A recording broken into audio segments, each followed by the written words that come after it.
One of the most important questions of our lives, of our history of human creativity, of philosophy, is how we can find ourselves, how we define our values, and how ultimately we can find meaning in our lives. In order to answer such questions, we dive deep into the philosophy of Friedrich Nietzsche, who is considered one of the greatest thinkers of all time and a precursor of existentialism. He was famously known for his unconventional ideas about morality and religion, and in spite of his controversial work, he proved to be a very deep thinker, showing great insights into the true nature of human psychology, writing guidelines relating to how individuals can shape their future by taking responsibility for who they are. Nietzsche wrote several books, and his teachings have shaped the lives of many people, from psychologists to poets, dancers to social revolutionaries. According to Nietzsche, finding yourself is one of the most fundamental endeavors of your life. And so, here are 4 steps inspired by the philosophy of Friedrich Nietzsche, which you can take from to help you get closer to finding yourself and becoming who you truly want to become. Number 1. Don't follow the herd mentality. Nietzsche says, "What we've called universal values, what we've called truth, has always only ever been the personal expressions of those who promoted them." Nietzsche believed a rigid societal code creates what he called the herd mentality. Like a herd of animals, a herd mentality aims towards sameness, comfort, and the preservation of its population. Similarly, the moral code of society has been fabricated by other individuals and then imposed on other people, so that society can have control over human behavior. Although that can protect us from certain extreme human behaviors, it also limits our individuality and creativity. Not only that, but the strict dogmatic judgment of human behavior can even make some individuals more rebellious, resulting in extreme antisocial attitudes and, even worse, actions. If these dictatorial boundaries and rules become tyrannical and unreasonably harsh, the rebellious response can often be equally harsh. If the moral code of society is flexible enough, then the people who have opposing views don't have to be particularly forceful to make the change that they want to see in the world. In real life, more often than not, it's the case that morality is preached in a very strict way. It is not only that the societal, religious, and educational structures present it that way, it's also the attitude of the majority of people that don't want to stand out from the group in fear of being rejected. Therefore, every person that stands out too much, according to representatives of these groups, is someone that seems terrifying and dangerous. It is a well-known fact that people are afraid of the unknown, and that is perfectly mirrored in this dynamic. This can be seen in our everyday lives, whether it's the Middle Ages or the modern-day world. This dynamic is always present. Whether it's Galileo being killed for thinking outside the box, or at school when your classmates ridiculed you or some other student for being different and standing out, it's all cut from the same cloth.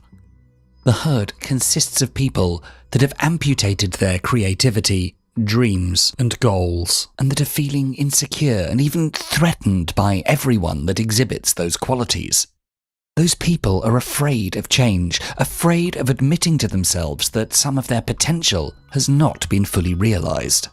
Although that realization is scary, an individualistic and driven person must not let themselves be dragged down by other people's mistakes in life.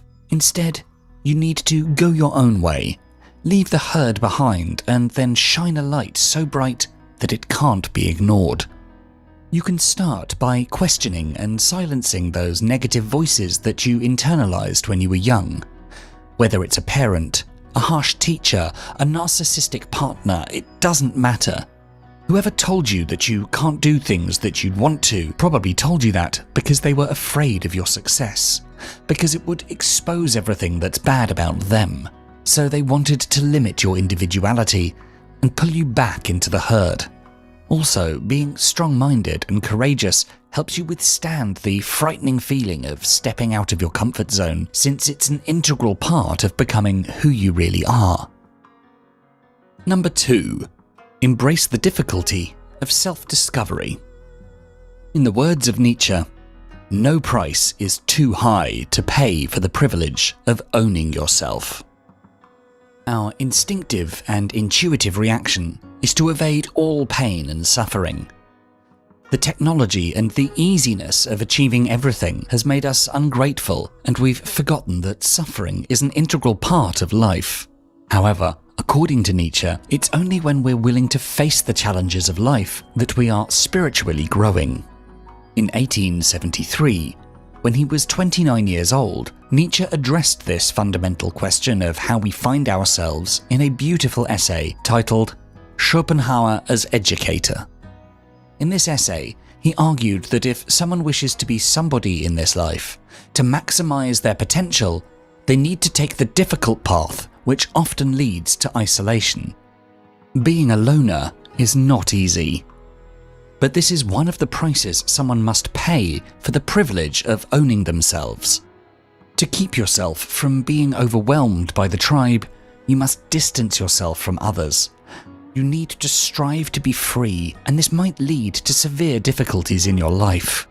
You should refuse taking an easy path, and you should decide to embark in the quest for gaining your freedom to be yourself, no matter how frightening it might be. To be free means also to be free from all physiological and psychological needs. In other words, to not let them drive you, but for you to drive them instead. For example, whenever you feel an emotional urge to do something, like complaining to somebody in a very passionate way, you must try to become first conscious of this impulse, and then decide if you should act upon it or not. Nietzsche's philosophy on this point is somehow similar to many modern-day motivational gurus and thought leaders, but the similarity is only on the surface. If motivational gurus focus on self-development mostly in order to achieve worldly success and a fulfilled life on a material and relational level, Nietzsche goes deeper. For him, the fight is an inner fight. The struggle is to find himself, and this quest is a much more difficult quest, requiring a very different kind of sacrifice. For example, if a motivational guru teaches you how to become more confident in order to become popular and attract investors for your business, Nietzsche teaches you to first analyze the primary root of your desire to be confident, and usually you'll find it's just a desire to impress other people, such as your loved ones and your friends, or to prove a point about yourself to society in general. A simple analysis might make you give up this desire and focus more on what really matters in your life, on much deeper issues like self-discovery, and this endeavor might make you a loner. Not accepting to compromise yourself can very well put you in conflict with many people. It means changing your lifestyle. It means giving up friendships or other types of relationships, to look deep into your fears, to analyze your deepest emotions, your darkness, and to rise above them. You have to break down the chains of opinion and fear. Nietzsche encourages us to challenge our own demons, but you should not cast them out, as beyond them, there is a deep meaning which you should try to understand. You need to get out there in the world, do things, experience different temptations, but always be present with your entire consciousness, and, in the end, emerge as an individual with a distinct strength of character and a much richer inner nature. If you don't go out and experience life firsthand in a fully aware state, you cannot claim you've lived your life. How far you can go depends on how much you're willing to pay for that. To reach the state of self-ownership and to avoid going through life in a meaningless way without direction, you must learn how to find your inner genius. To get in touch with your inner genius, you must walk a path no one has walked before, as you are unique and no one can walk that path on your behalf. Finding yourself is finding your uniqueness, that unique set of values and things that you truly love and which represent you. Number 3. Say yes to what gives you meaning. To quote Nietzsche, He who has a why can bear almost any how. Nietzsche's philosophy proposes that we say yes to whatever gives us meaning in our own lives, the things we find value in personally. In ages past, the meaning of everything was assured by God. However, according to Nietzsche, in an increasingly secular and scientific society, one can no longer turn to religion to find meaning. He found this concerning, as the typical person would be driven to nihilism, meaning general apathy and an unwillingness to find meaning in life without help. So he offers us 3 solutions that we, as individuals, can try to use to find meaning in our lives. His first suggestion was to replace religion with philosophy, art, music, literature, theatre, and other parts of the humanities to provide similar benefits. The humanities offer us the ability to contextualize our sufferings, our efforts, and a chance to see our lives as not so different from those around us. They can offer insights into how we might tackle problems we must all face. However, it is important that we see them as a tool for living and not just as an academic study. Reading history not just for the facts, but for what those facts tell us, seeing them as a way to edify yourself, or watching tragic plays to see and comprehend the beauty in sad events, not just the entertainment.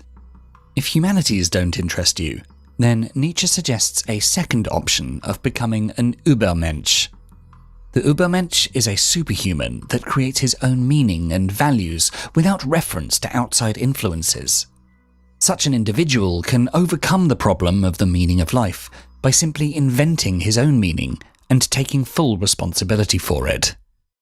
According to Nietzsche, only a few men came close to being an Übermensch, and they were Julius Caesar, Napoleon Bonaparte, the Buddha, and Goethe. For us humans, we can hope to find some meaning in looking inward and evaluating what things we really value and what things we only say we like because society tells us so. Nietzsche sees the psychological evolution of humanity as an ever-advancing story, and one which we should take part in.